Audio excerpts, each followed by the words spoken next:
Ulutlu Adabiyat Günü'ne armağan saltanatlı işler alıkta hoş geldinizler.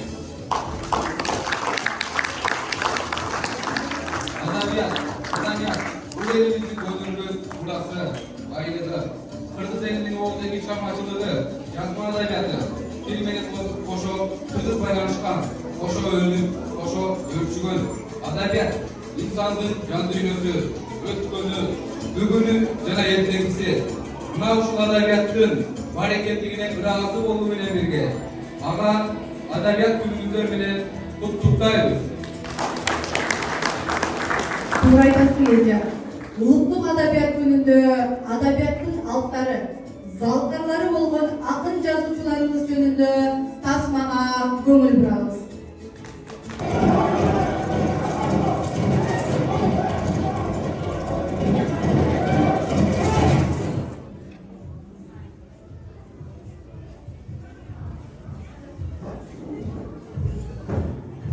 Хандардын хан буйругу менен биз менен чогуу барасың. Китебиңди кошо ал.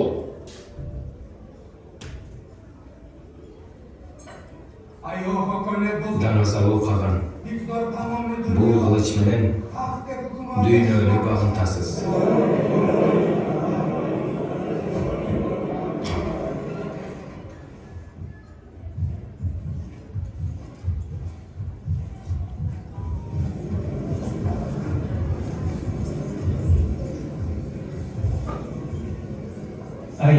О өкүмдарым, бул өзүң Илдос санаган Жусуп баласагын.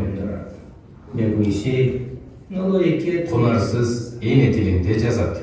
Кийигине бизди сөз тоодо жүргөн үйрөттүм, үйү кылдым анын өзүн.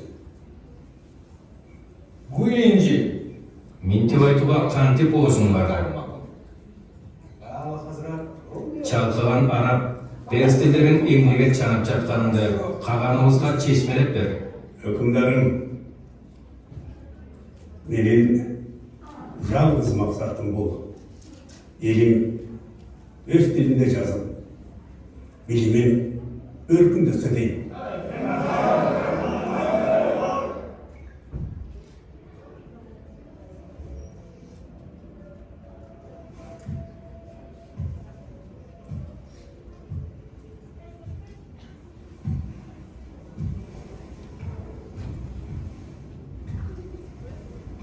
Менин улук кеңешчим.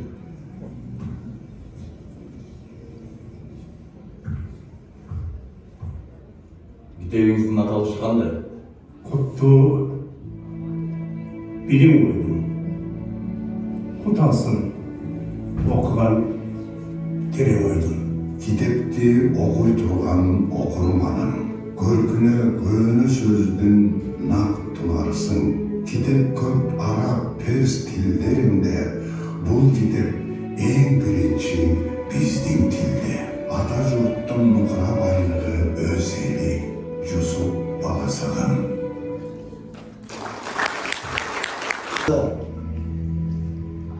Өз мойнума алайын, из карайын, токтой турчата жүрөт. Жазды башка, жер тийбес давайда, көккө турбас, могул турган сур булут, бүт дартымды өз мойнума алайын. Сен орба, мен орайын.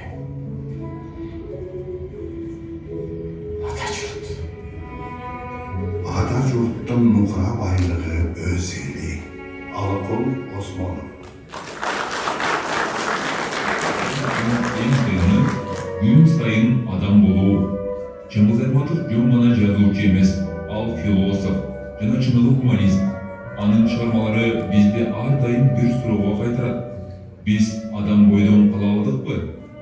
Бүгүн 2025-жылда анын китептери дүйнөнүн баардык улуу бурчтарында окулуп, мектептерде талкууланып, жаштардын жүрөгүнө жол таап жатат. Анын каармандары Жемиле, Дүйшөн, Толгунай, Akkeber çalmasındağı bala Nayman ine bizim zamandaşlarımızda ele yaşap, süyünüp, kaygırıp, duruşup çatkansay. Aytmatıktın çalmaları el arasında ölçköy. Al bizge kaltırgan en çoğun muras, bul uyat menen abirdin, estutu menen joopkeşliktin ölçüp jarıgı. Oşunduktan bugün biz bir gana nersini aytalabız. Çıngiz Aytmatov yaşay. Al bizim жүрүгүбүздө, мектептерибизде, тоолорубузда, элибиздин эсинде түбөлүп жашайт.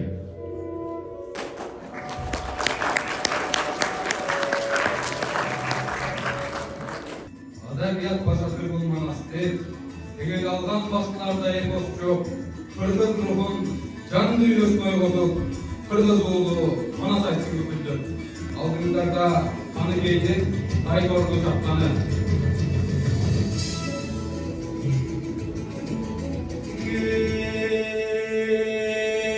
Ay gülüm manazgı aşka, anın ayvadı juttan bir başka, basbalan cerdi baskanda, anı taydın karap kasın, tolkalaydı başkanda, anı görgün mancular, oğra kan gözlü kaçkanda. Oşunun aykırgan bulan, toptobustun ululup, aygay salıp bakırıp, manas manas manas deyip, manasabılan çakırıp, aygır manas kabulan, ayın menin gülümdün, bir özünün bütköndey, asman menin cerimdin, dil özünün bütköndey, altın menin gümüştün, şir özünün bütköndey. Ay gölün manas kabulan aklavuz nur deli, tüpöktü bolğun sırnaysa çaynap cap tankı tayla. Oşonda metirete sunderim.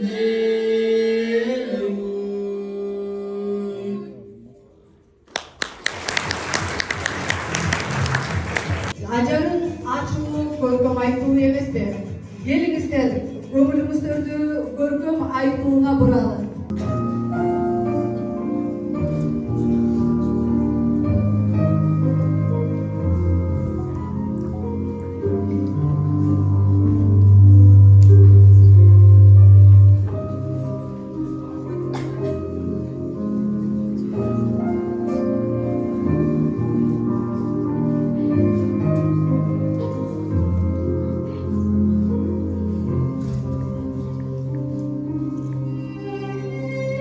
Tülünbay Bayzakı, ene tildi, enem bana öğretken, ene tildi, enem bilen söyletken, ene tildi, öz adımdı bildirmeyin, ene dilim, sırrın açtı tüylerim.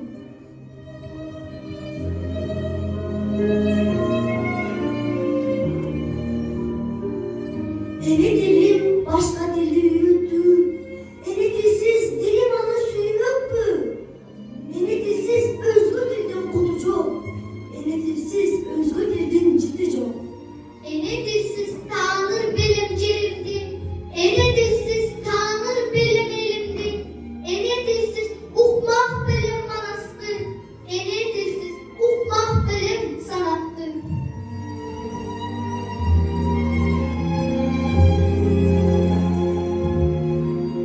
Şaylobek Düşeев, ene dildi unutkanlar, çırmalışkan iştin de çatışı var, çındıktın da çırgışı batışı var, çıtırmandın kudayı bir elemez, çımındın da caşoğlu atısı var. Sayıdığındağı baştalgan başatı var, sayap girdiğin sahtagan takası var, öröndüğü kedidey özöndün da, öz dilinde çarptıgan bakası var.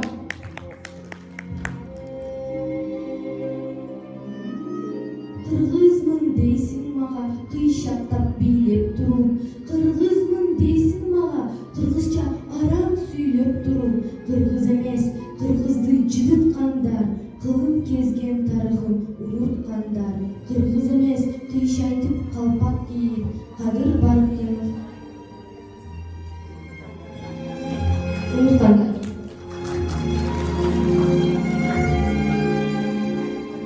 Çıtıkbek Samedunov, ene dil eleginin ötpөгöndür. Ene dilin ögöylöp jektegенdir. Ene dil eleginin ötpөгöndür. Kırgız'ın özün çanıp sözün çanıp, Kırgızça kımız içip et yegendir. Kalayık aytılaçı bular kimdir? Ulutluk arnamızdı tepsegendir. Uluttun kadrına jetpegendir. Kırgızdan çıkan jat bolup dilin satıp, özünün mankurtluğun sezbegendir.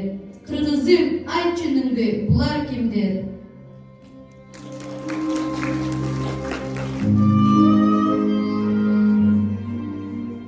Babamız manas tilin bilmegendir, baldarına orusça sürbegendir. Kaltı emiz kert başının kamın görüp, Kırgızga kılındayla kuybegendir. O jurtum, aytkılaçı, bular kimdir? Kırgızdına kalpağın kiybegendir, Kırgızdın eseminden kün görgöndür. Tuya albay ene tilin ululuğun, tübörük can dünyası kirdegendir. El jurtum, aytkılaçı, bular kimdir? Алтынбек Исмаилов, мен кыргызмын. Эх, кыргызым ойлончу, эсти жейбей. Эне атамдын айтканын эски дебей. Тарых десең, тар сатып салган менен. Таңдайыңа сайылат эски жебей. Какшап келем доо кетип балдарыңа. Каргыш сөзгө кабылып калбагыла. Урмаладык тилди деп кантип айтам. Бабалардын байыркы арбагына. Учалканды мойнума артам дагы, улутумдун азабын тартам дагы. Унуттук деп тилимди кантип айтам, урпактарга уялбай аркам дагы. Тилсиз элдин тукуму курут болгон, тилин сактап калган эл улут болгон. Ата салттын мурасын унуткандар, акыр түбү дүрүлөй дудук болгон.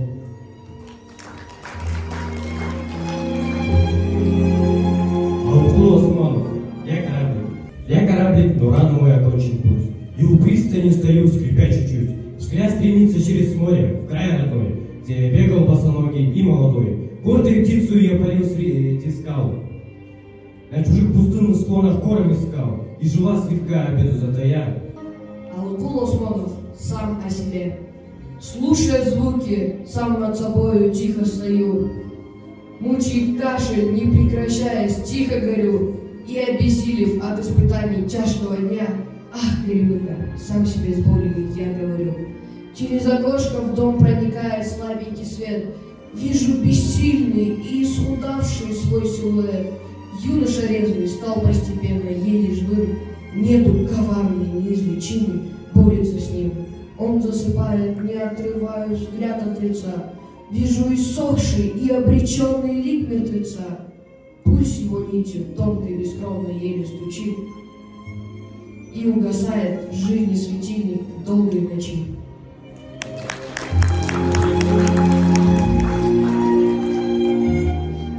Жемишбек Жумакадыр, кыргыз тили минип калды араба. Буга чейин айтты дала якындар, антсе дагы айта турган акын бар. Кыргыз болуп төрөлгөндөр, кыргыз тилин унутууга айтчыганда якын бар. Кыргыз туруп орусчалап сүйлөгөн, өз баласын орусчалап тилдеген, кыргыз туруп кыргыз тилин сүйбөгөн, арабызда кыз баландар жок бекен. Салам менен приветтин айырмасын билбеген. Казактарды кырагыла, казакча боорлары, өзбектерди кырагыла, өзбекчалар ыргады, орусчалап бийлегенде, орусчалап сүйлөгөндө силерди ким кыйнады? Чет тилди үйрөнөмүн, бирок аны сүйлөй турган жери бар. Ата бабам айтып келген ар нерсенин чеги бар. Айткылачы кыргыздарым, кыргыз тилден башка тилден кай жеринин кеми бар? Чыңгыз Айтматов, Кызыл Алма. Папа, эмне таптым? Карачы. Кызыл Алма. Ал деген ушул жапырактардын арасында бекиме отур да. Митаңсың, мен болбой эле таба албадымбы? Бул тим эле фонарда күйүп туруптур да. Чыты. Демеле күндөй. Билесизби, папа? Мен папа укмуш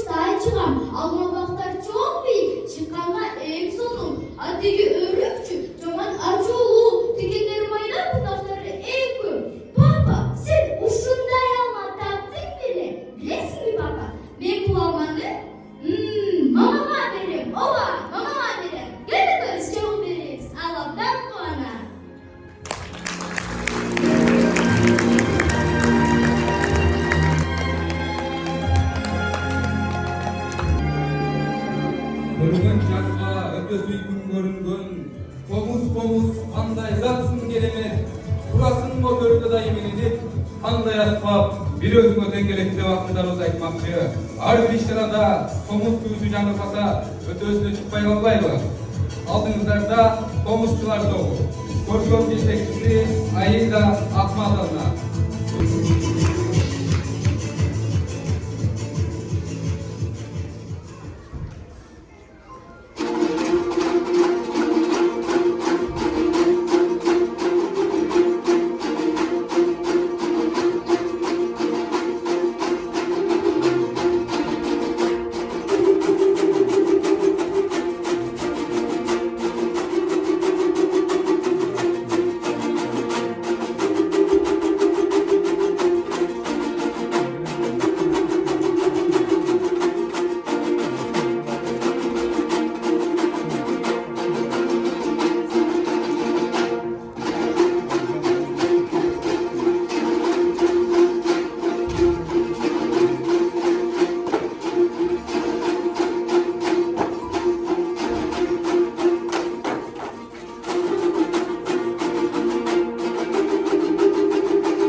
Андай соңында кесіппеш.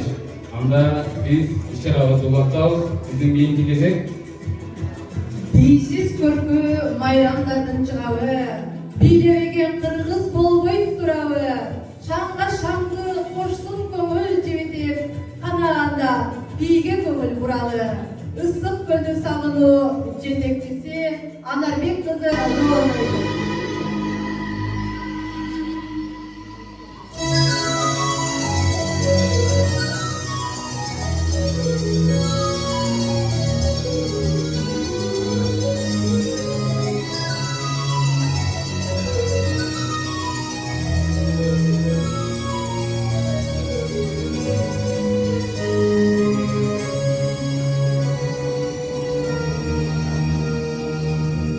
Kıyalımda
байыркадан колунан көрүнүп өгүлгөн уста уз болот эмеспи?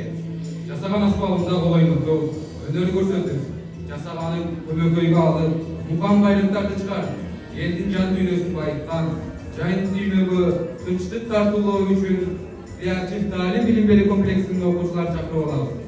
Кер өзөн жетекчиси Канат уулу Жанат.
Улуттук адабият күнүнө карата 3 айлыктын негизинде 8-класстарга кант тилинде таза сүйлөй алам деген темада видео ролик тартып келүү тапшырмасы берилген. Ошолордун ичинен эң мыкты видео ролик катары эсептелген 8-3 классынын видеосуна көңүлүңүздөрдү бурабыз. Саламатсыздарбы? Биз креатив таалим билим берүү комплексинин окуучуларынан жана мугалимдеринен сурамжылар өткөрдүк. Эми көңүл бурсаңыздар. Жок. Болсо кыргыздын сөзү эгерде бир төнүн куйругу жерге тие албайт болсо, например, айдын төнүн куйругу жерге тийгенде 5 алат деген деп болсо.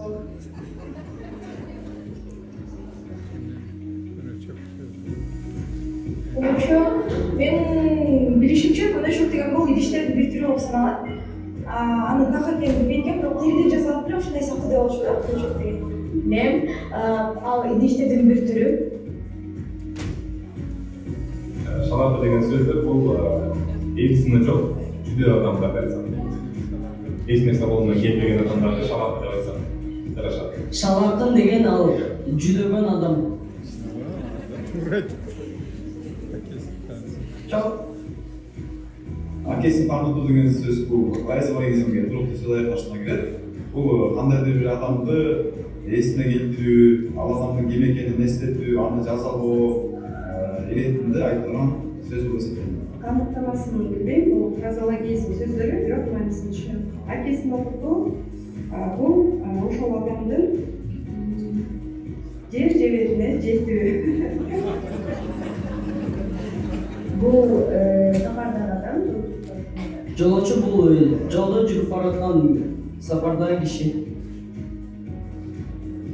Бұл фразеологизм болып саналат. Анан жош, момун, bir söz айтпаган, учпаган адамдарды мүнөздөш үчүн колдонот да. Кой өзүнөн чоолгон деген сөздүн мааниси бул момун адам. Кыштын кетиши, жаздын келиши. Кыргыз тилине бир эле күн эмес, күнүгө көңүл бурууга милдеттүүбүз.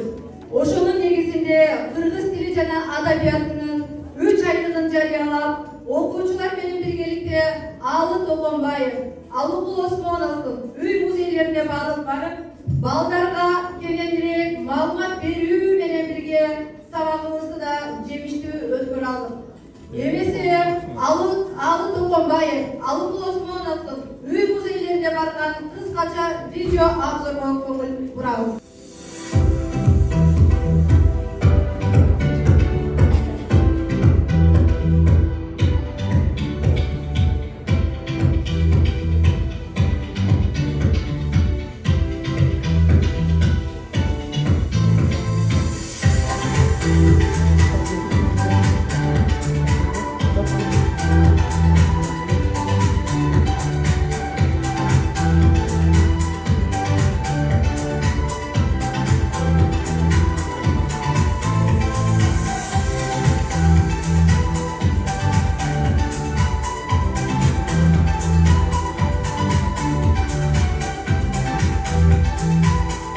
Ошондой эле көркөм окуу, менин кол жазмам, менин жүзүм жана эң мыкты дил баян жазуу сынактарын уюштурдук.